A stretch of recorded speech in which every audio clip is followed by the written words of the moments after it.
Et c'est vrai que là, ça fait un peu le contre-pied à notre ami, des accords Toltec. Alors, c'est effectivement très brut de pomme, quoi, qui est un adjectif que les gens utilisent souvent pour me qualifier. Tu peux être provocateur sans te sentir obligé d'insulter tes lecteurs. Et ça, c'est vraiment quelque chose que je ne supporte pas, le mec qui nous traite d'idiots dans son livre.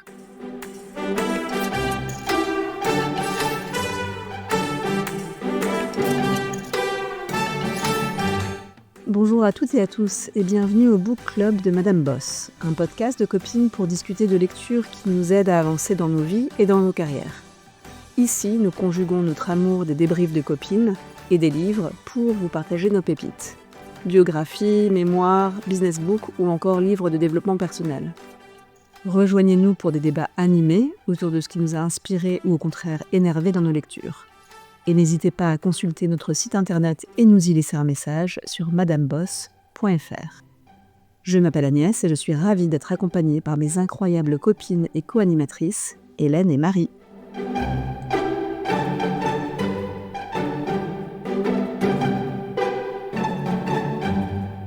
Cette semaine, on a lu L'art subtil de s'en foutre de Mark Manson. Toi qui as sélectionné ce livre, ou proposé ce livre, Hélène, peux-tu nous en faire le résumé? Mais bien sûr, bonjour à toutes et tous d'ailleurs. Donc Mark Manson, c'est un auteur, blogueur et podcasteur. Il a démarré avec un blog. Il est surtout que pour ce livre donc, qui s'appelle L'art subtil de s'en foutre, ou en anglais dans le texte, The Subtle Art of Not Giving a Fuck, et qui a été un best-seller mondial. Il aborde des sujets tels que le bonheur, le succès, les valeurs personnelles et les relations, de manière franche et souvent non conventionnelle, voire un petit peu provocante. C'est un livre de développement personnel qui remet en question les notions traditionnelles de bonheur et de succès. Il encourage les lecteurs à adopter une attitude plus stoïque et à apprendre à lâcher prise sur les choses qui sont hors de leur contrôle. Et le livre met l'accent sur l'importance de nos valeurs et de nos choix. Et donc, il invite les lecteurs et les lectrices à repenser leur approche du bonheur. Merci Hélène. Place aux questions. Est-ce que vous aviez des attentes en lisant ce livre et si oui, est-ce que vous avez trouvé une réponse?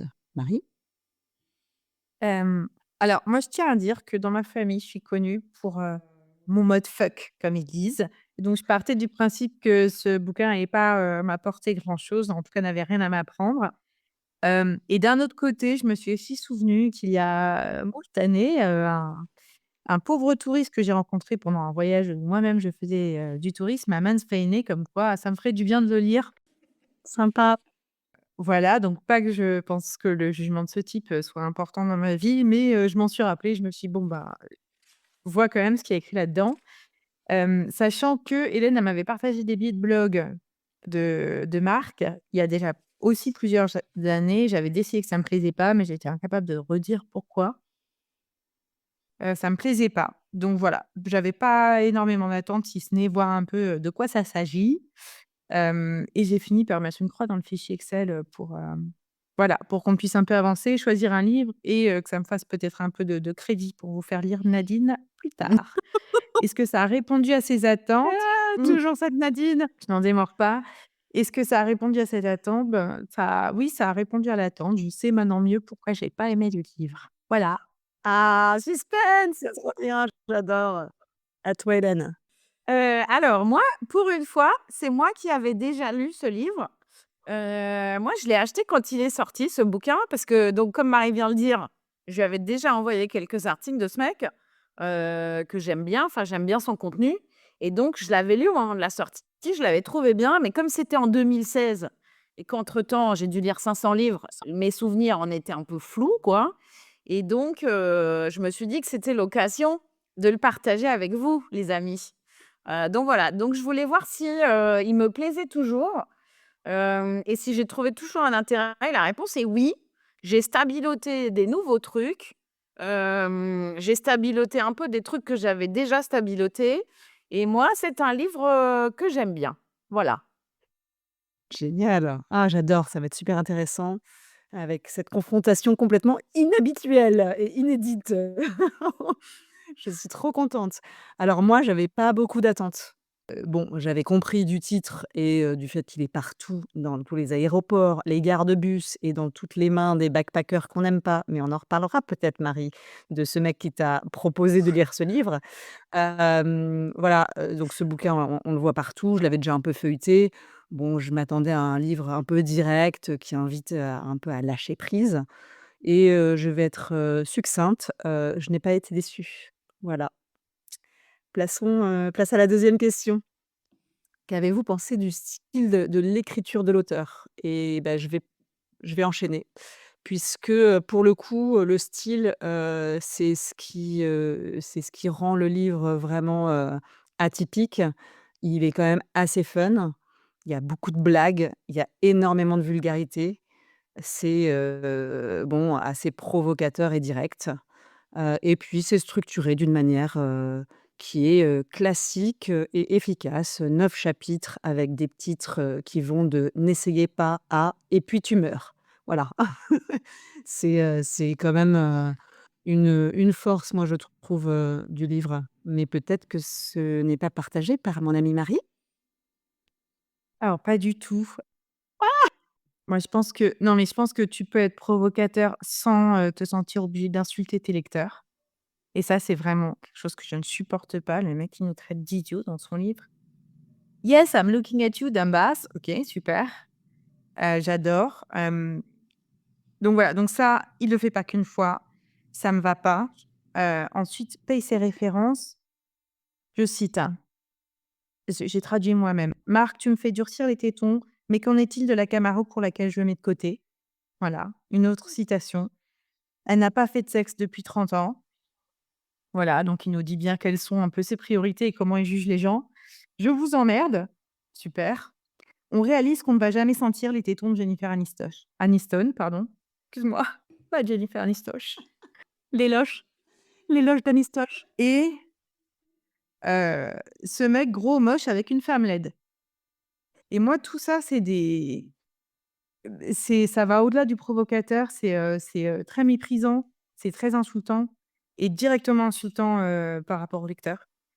Donc voilà, donc j'ai pas aimé ça. J'ai à partir de la page 123, j'ai commencé à me dire: «Dis donc, il y a un petit schéma qui cloche», que j'ai déjà vu dans d'autres bouquins, mais là, j'ai pris mon stylo et j'ai commencé à faire les comptes de combien d'exemples négatifs, avaient pour protagonistes des femmes, contre combien d'exemples négatifs avaient pour protagonistes des hommes et donc j'ai fait mon petit tableau, hein. Ah génial, j'ai hâte. Et donc en fait, exemple positif, protagoniste femme 1, exemple positif, protagoniste homme 4, exemple négatif, protagoniste femme 8, exemple négatif, protagoniste homme 4 pardon, pour un total de 10 exemples, par genre. Et donc, enfin pour moi ça c'est vraiment le genre de biais un peu, pernicieux, dans les livres comme ça. Voilà, et ensuite il prend énormément de liberté et de raccourcis avec son storytelling.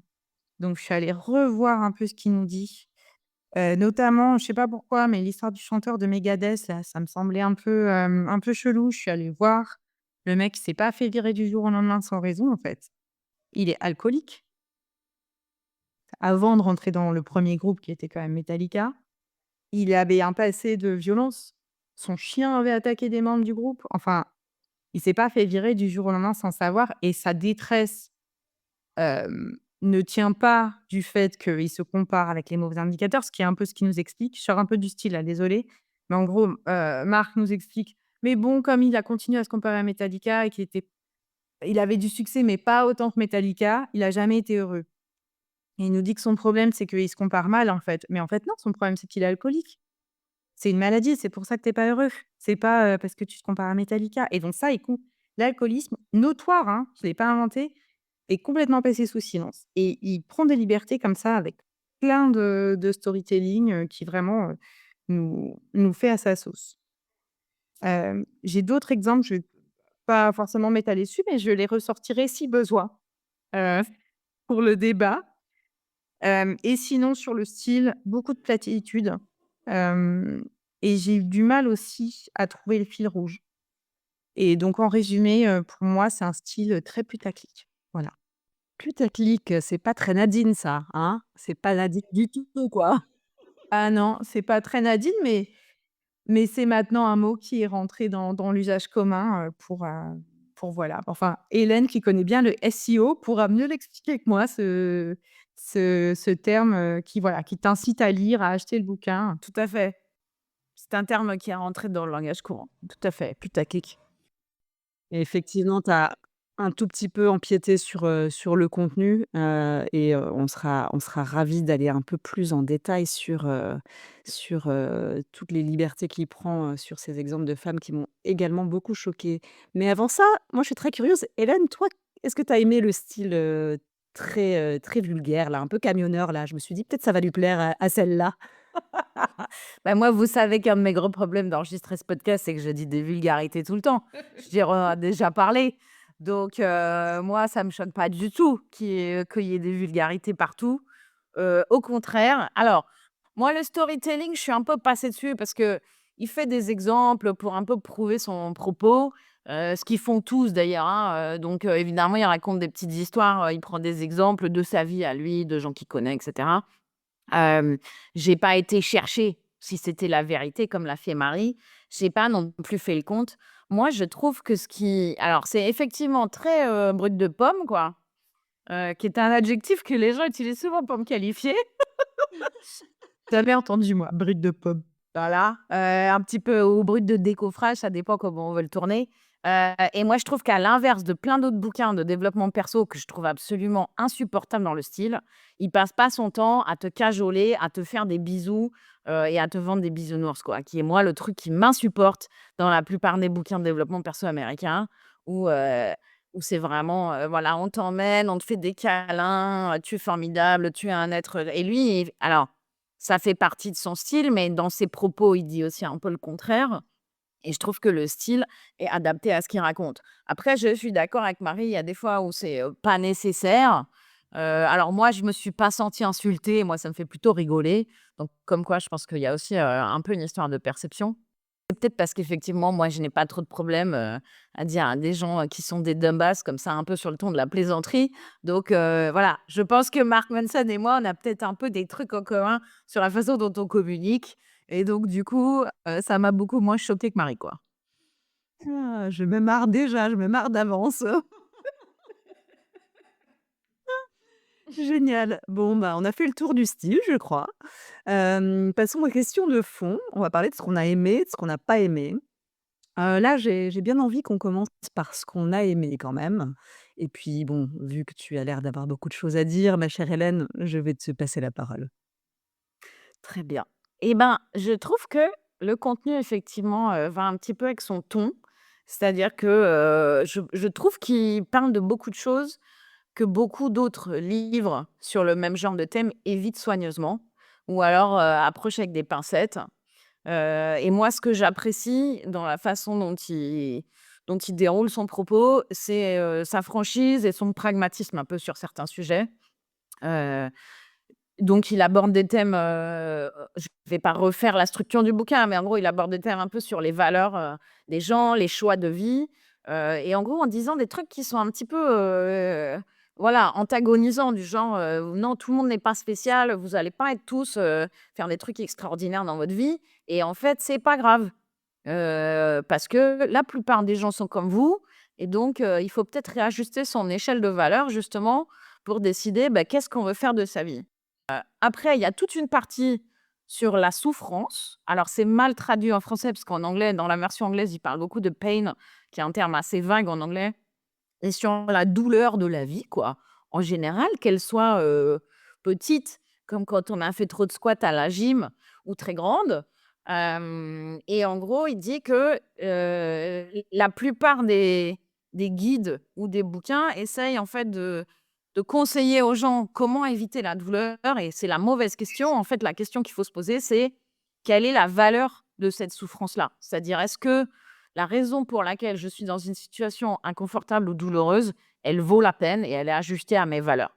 Et après, il part sur, quelques valeurs qui lui paraissent, des bonnes valeurs et donc il démonte au passage, tout un tas de trucs, sur, prendre ses responsabilités, accepter ses échecs, accepter le rejet de manière générale. Et donc en gros, voilà, tout ce chemin est fait de souffrance et que en général, la récompense, si l'on peut dire, peut être parfois, à la hauteur de la souffrance ou alors est-ce qu'on se pose les mauvaises questions et qu'on, se fait, souffrir pour des raisons qui n'en valent pas la peine, quoi. Voilà. Heu, donc de manière générale, moi, c'est un bouquin que je trouve intéressant. Je trouve qu'il a, une façon de présenter les choses qui est, différente, une fois de plus, de pas mal de trucs qu'on entend et que malgré son style un petit peu brut de décoffrage, il a justement le mérite, voilà, de pas enrober les trucs dans du chocolat saupoudré, de petits de petits nounours en sucre, et qu'il y a un vrai propos sur, vraiment de mettre les valeurs que tu as en tant qu'individu au centre des choix que tu fais. Parce qu'en gros, son titre est un peu provoque, mais en gros, ce qu'il dit, c'est que, souvent, on se prend la tête ou on s'intéresse à des trucs qui, en fait, n'ont pas de valeur ou ont les mauvaises valeurs et donc il faut réajuster, son échelle de valeurs, pour pouvoir se préoccuper des bonnes choses, quoi. Voilà. Merci. Merci. Marie? Ben, moi, je suis d'accord avec Hélène. Voilà, sur l'aspect des valeurs, je trouve que moi, ça m'a un peu fait me questionner. Je les avais écrites, quelque part il y a quelques années. Je me suis dit: «Tiens, c'est peut-être le moment justement d'y retourner et de les regarder un peu sous cet angle-là». Le concept de choisir sa douleur dans la vie aussi, j'ai bien aimé aussi parce qu'effectivement les choses, tout n'est pas simple et si tu veux évoluer dans la vie, faut sortir un peu de son confort et donc c'est important de savoir, voilà, dans quelle mesure tu veux te mettre, un peu en difficulté. Qu'est-ce qui vaut la peine? J'ai beaucoup aimé qu'il adresse en fait cette question que pour le coup on voit beaucoup dans les bouquins self-dev qui est: «Non, nous ne sommes pas spéciaux et tout ni tous destinés à de grandes choses». Hem et donc ça m'a plu et surprise, hein, aussi parce que bon, c'est à peu près les seuls trucs que j'ai aimés. Après, j'ai quand même beaucoup de choses à critiquer, mais j'ai bien aimé sa définition du développement personnel, que je vous traduis avec DeepL, qui est: «Donner la priorité à de meilleures valeurs, choisir de meilleures choses desquelles se foutre». La grammaire du et la conjugaison du verbe «s'en foutre» est très compliquée, je trouve. C'est à peu près tout pour moi, voilà. Le message principal, j'ai l'impression que c'est: «Choisis de quoi tu veux te foutre ou pas» et c'est tout. OK.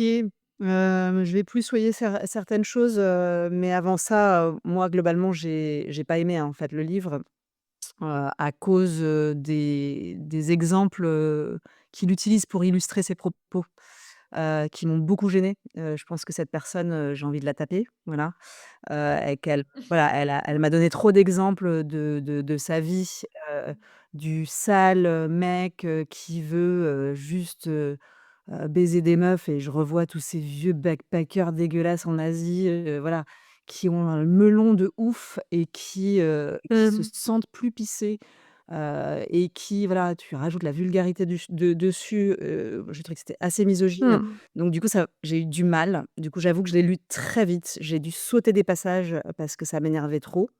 Hem et j'ai dû vraiment faire des efforts pour ressortir, les choses qui m'intéressaient. Il y en a quelques-unes, hein, tu en as dit, la majorité, Hélène. J'en ai noté une en tout cas que j'ai trouvée, enfin dans sa formulation que j'ai trouvée intéressante. «Happiness is a problem», le bonheur est un problème. Donc bon, moi j'aime pas du tout cette phrase en tant que telle, mais voilà, il critique en gros l'idéalisation moderne du bonheur constant et puis il nous encourage en fait à, embrasser les défis comme une opportunité de croissance personnelle. Je trouve ça intéressant et puis il donne un exemple et celui-là que j'ai bien aimé. Il dit qu'il y a personne, qui est très heureux et qui a besoin de se regarder dans le miroir pour dire, «Tout va bien, je suis génial, aujourd'hui je suis une winneuse» et bon, bah, c'est vrai, moi ça m'a remémoré mes époques, mes épisodes les plus dark dont vous avez été témoins toutes les 2, témoines toutes les 2 où je faisais ça et c'est vrai que, bah, j'allais pas très bien et que ça ne marche pas, enfin en tout cas, voilà et Pareil. qu'aujourd'hui, quand je repense à ça, ça me met mal de me dire que j'étais si mal et que j'ai cru que, des affirmations positives dans le miroir allaient suffire alors en fait, il fallait que je règle un problème, voilà et que j'ai travaillé sur la résolution d'un problème qui était plus gros que ça et que c'est la résolution de ce problème, entre autres, qui à générer voilà, un bonheur d'avoir, résolu un problème. Voilà, donc ça, je trouve ça intéressant. Hélène, je te vois réagir. En fait, moi, c'est pour rebondir là-dessus, je trouve que justement, pour moi, c'est le contre-emploi, ce bouquin, de beaucoup d'autres bouquins de développement perso. Alors, c'est peut-être aussi parce que moi, je vis à Bali, où des mangeurs de graines qui s'ouvrent les chakras en se faisant des affirmations positives dans le miroir, il y en a à tous les coins de rue. Et donc, du coup, je vois passer des life coachs, des gens qui font des cérémonies de je sais pas quoi et tout, et en gros, tous en se chantant qu'ils sont formidables et qu'ils sont tous beaux et qu'ils sont tous gentils. Et moi, pour moi, ça, c'est vraiment, le contre-exemple de ce qu'il faut faire, pour atteindre, justement le bonheur. Alors en plus, il démystifie un peu le truc en disant: «C'est pas un état permanent, ça dépend de tes valeurs, de ce que tu construis». Mais justement, je trouve que c'est très pragmatique dans l'approche et que ça prend le contre-pied de beaucoup de trucs que j'ai lus ou que j'ai entendus autour de moi, sur les 10 dernières années, qui, je trouve, sont inefficaces, contre-productifs, comme, se dire dans le miroir: «Allez, aujourd'hui, j'ai trop la win», alors que tu es au 36e dessous et que tu as juste envie de te rouler en boule dans ton lit, quoi.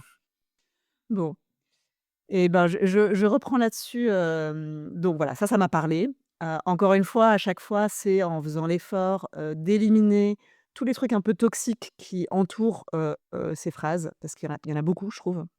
Mais un deuxième exemple de quelque chose avec lequel je repars, on va dire, c'est que, le constant positivity ou le fait d'être positif tout le temps, c'est du bullshit, c'est n'importe quoi, et que, dire aux gens qu'il faut voir, le verre à moitié plein, y compris quand, ton mec il couche avec ta belle-sœur, ou, que ton enfant il meurt d'un cancer, bon, c'est un peu too much, et c'est vrai que là, ça fait un peu le contre-pied à notre ami, Mmh. des accords Toltec. Qui nous invite à saisir l'opportunité de grandir grâce à ça, voilà, et il nous dit là que, d'avoir des émotions négatives, c'est OK, et que, voilà, d'être, fâché, c'est juste une réaction, il faut pas nier cette émotion-là, et finalement, il y a des choses difficiles qui vont nous donner beaucoup plus de plaisir que les choses faciles. Typiquement, aller courir un marathon, c'est mieux que Netflix. Bon, cela étant dit, il y a beaucoup de choses que je n'ai pas aimées, mais je vais quand même laisser la parole à Marie pour commencer. Merci parce qu'alors moi, il y a aussi beaucoup de choses que j'ai pas aimées. Hem, alors, zéro recherche, hein, il nous donne son avis sur des trucs, c'est ultra psychologie de comptoir. Il te balance des choses un peu comme des faits, mais pas du tout, recherchées. Donc j'ai un petit exemple. Donc je cite: «Lorsqu'on s'arrête et que l'on réfléchit vraiment, les conseils de vie conventionnels, tous les conseils positifs et heureux qu'on entend tout le temps se focalisent sur le fait sur ce qui vous manque. Ils se focalisent sur ce que vous percevez comme étant vos lacunes et vos échecs personnels et les mettent en évidence pour vous». Et pour moi, là, il confond tout. Il confond développement personnel et ce que fait le marketing, en fait. Et il y a tout un pan de développement personnel et d'ailleurs plutôt assez présent, je dirais, qui se concentre plutôt sur comment s'accepter, un peu travailler depuis, sur l'amour qu'on a pour soi justement, comme on est maintenant, parce que c'est comme ça qu'on évolue et tout, et cetera. Et je trouve que pour ça, faut être sur ses gardes pendant tout le bouquin parce qu'il en fait beaucoup, de ce genre de choses-là qu'on pourrait lire sur le coup, comme acquis, mais en fait, c'est juste son avis et il nous dit un peu ce qui l'arrange, quoi. Hem, beaucoup de généralités, fausses et insultantes. Je cite encore parce que franchement, il m'a donné trop de matos, en fait. Je suis obligée de citer autant. Je cite: «Les athlètes extraordinaires sont souvent superficiels et aussi stupides qu'un caillou lobotomisé». Voilà. Pourquoi dire ça? À quoi Oh ça t'a merci! servi? Je l'avais pas noté aussi bien, excuse-moi, je t'ai interrompu Ouais. parce que je l'ai sur mon cahier, j'étais là: «Mais qu'est-ce que c'est que cette qu'est-ce que ça veut dire quoi? Pourquoi il nous dit ça?» Oui, voilà, Marc, c'est quoi ton problème, en fait? Tu vois? Pourquoi tu détestes à ce point les gens? Il nous parle aussi beaucoup des indicateurs, par rapport à nos valeurs. Donc comment un peu mesurer si tout ça marche et je trouve qu'il bâche beaucoup le succès avec: «Oui, mais chercher le succès, c'est de la merde et tout», et pourtant tous ces exemples sont sur du succès. On sent un peu qu'il veut quand même, hein. Il est pas complètement désintéressé, de la chose. Donc voilà, il y avait un peu ça. Tu as parlé de Don Miguel, bah, un autre, point commun avec Don Miguel, c'est, sa petite histoire, sur le fait que beaucoup de femmes ont quand même accusé à tort des gens de pédophilie. Ensuite, derrière, il nous cite un chiffre tout à fait douteux sur la violence sexuelle sans jamais aucune citation.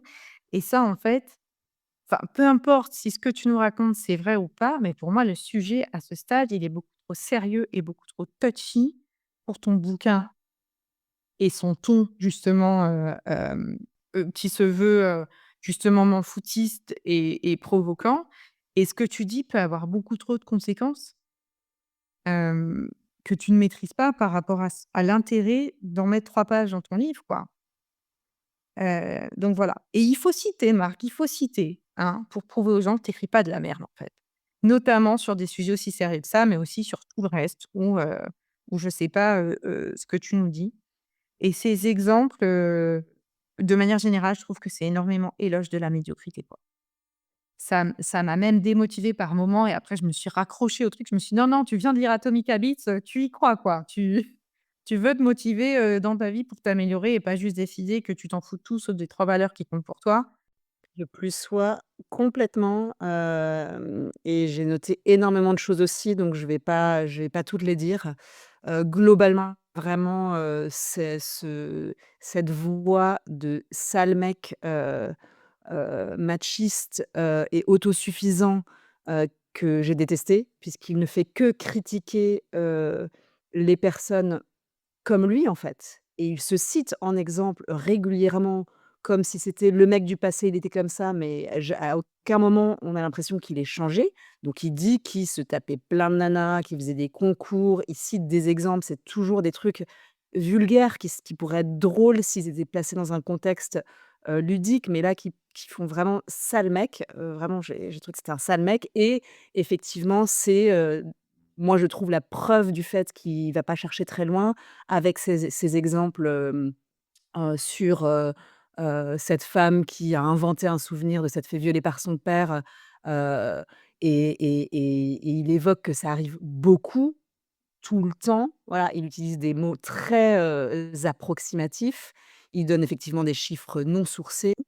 À aucun moment il fait le lien avec, les statistiques de violences faites aux femmes, ou aux enfants. Il insiste au contraire sur, le fait que c'est une recette pour faire croire à ton cerveau que tu es victime d'inceste en disant qu'elle est devenue féministe, puis qu'après elle s'est tapée une meuf. Du coup, c'est bien la preuve Mmh. qu'elle doit inventer des trucs parce qu'en plus elle n'était entourée que de femmes, donc comment pouvait-elle, avoir raison en fait? C'est quand même assez, délectable, et il termine, cet exemple-là en disant finalement, grâce à ses études des années 80 qu'il ne cite pas, qui montrent qu'en fait on peut s'inventer des souvenirs, il dit qu'il faut pas qu'on se fasse confiance. Alors moi aujourd'hui je trouve que c'est, aberrant d'envoyer un message aux gens, de dire: «Ne fais pas confiance à ton intuition, ne fais pas confiance à ton cerveau, il est en train d'inventer des souvenirs, et si tu crois que ton grand-père il a fait du touche-pipi, c'est ton cerveau qui l'a inventé, arrête d'embêter tous ces hommes quand même. Et Sois c'est le gentil principe du et tais-toi». gaslighting, hein. C'est le principe du gaslighting. Complètement, complètement. Donc gros gaslighter, et du coup je suis déjà en train de super m'énerver, donc je vais pas continuer. Je vais te laisser je vais te laisser dire ce que peut-être tu as pas aimé, Hélène. Respire par le ventre, Agnès. Alors moi, cet exemple précis m'a gênée, effectivement. Donc je pense qu'on est toutes d'accord là-dessus, donc c'est bien. Une petite tarte dans la gueule de Marc. Et après moi, son absence de source, m'a aussi vraiment gênée. C'est-à-dire qu'il y a plein de trucs, il y a des chiffres, il y a des infos, des études montrent que machin et tout. Il aurait pu se fendre d'une petite bibliographie, je suis d'accord.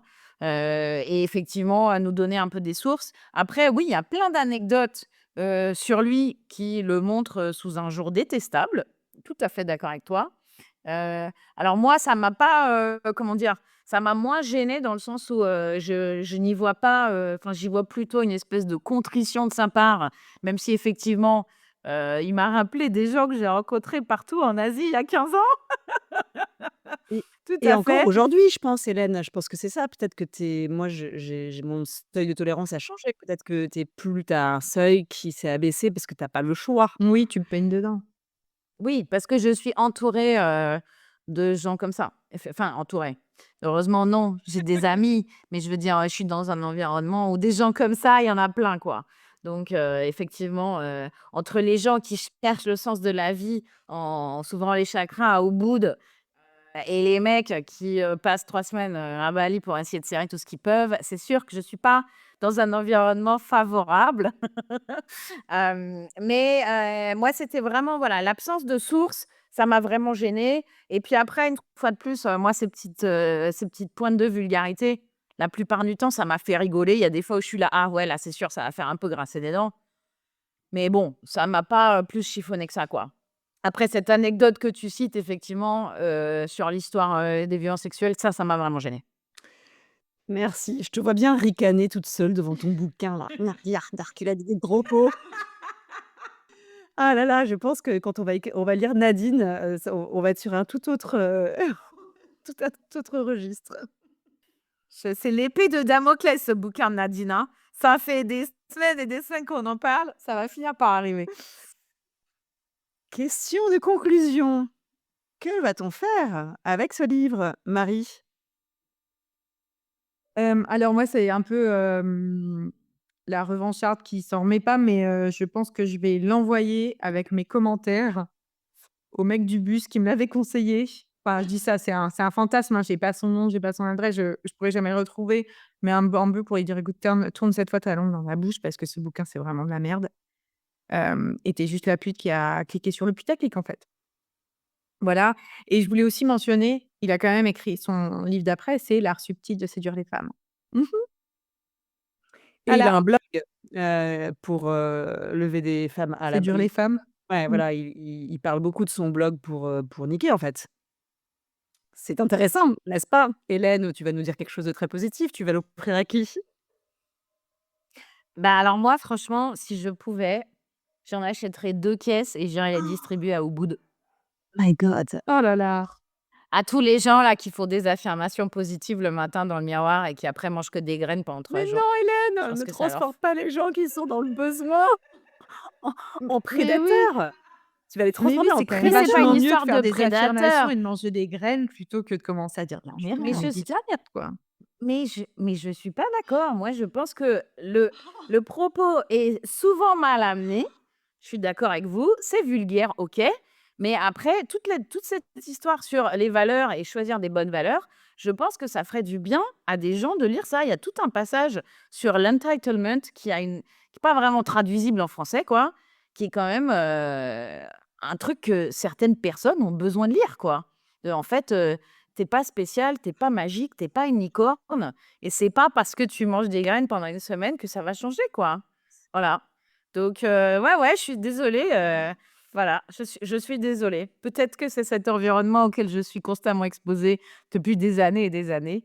Mais enfin, moi, non, je ne l'enverrai pas à un mec du bus, et je crois qu'il va rester là où il était sur mon étagère avec ses petites traces de stabilo, quoi. Voilà. Et toi, Agnès? Moi, si je pouvais, genre, le brûler physiquement, je le brûlerais.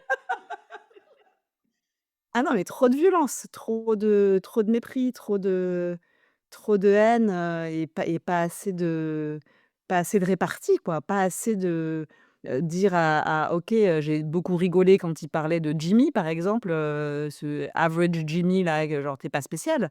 Mais après, on est des femmes, moi j'ai un enfant, j c'est pas possible en fait. Voilà, moi je pense que nous, il faut qu'on continue à se dire qu'on est génial jusqu'à ce qu'on devienne des connasses peut-être, mais il faut certainement pas qu'on laisse, ces mecs-là, continuer à être entitled et pas nous. Voilà. J'adore. Mais alors je suis Non. pas d'accord parce que non, non, parce que justement, je pense que il y a aucun problème à se dire que ce que tu fais, c'est super. Je pense que c'est pas ça le propos. Je pense que c'est l'échelle de valeur sur laquelle tu l'évalues. Pour moi, enfin, en tout cas, moi, c'est ce que j'en retire, quoi. C'est-à-dire que te dire que tu es génial parce que tu gagnes plein d'argent, c'est une mauvaise valeur ou parce que ta voiture est plus grosse que celle de ton voisin. Donc voilà, et une fois de plus, c'est une histoire d'échelle. Donc et après, je pense qu'il faut quand même, remettre l'église au milieu du village, comme dirait ma grand-mère, mais que, toute la partie sur, la plupart des gens ne sont pas extraordinaires, en fait, ben, moi, je trouve ça vrai. Mmh. Donc voilà, alors après, si ça aide le matin à se lever le matin, de se dire que ce qu'on va faire aujourd'hui, c'est génial, super, tu vois? Choisis tes combats, choisis tes valeurs. Mais après, de voir tout un tas de gens qui trouvent qu'ils sont géniaux parce qu'ils ont 10 000 followers sur Instagram, et ben, en fait, non. Mmh. Donc en conclusion, heu, une caisse distribuée dans tout Bali, un exemplaire stabiloté envoyé à un connard dans le bus et moi qui vais à Bali pour faire un feu avec ta caisse de bouquins, ou un feu de joie. Et sur ce, Je viens avec toi, Agnès. ouais, à poil autour de la caisse, voilà, en faisant des incantations de: «Je suis géniale et je suis trop belle». Et sur ce, je vous propose de clore cet magnifique épisode plein de rebondissements et on se voit très bientôt. Merci beaucoup de nous avoir écoutés et n'hésitez pas à nous contacter.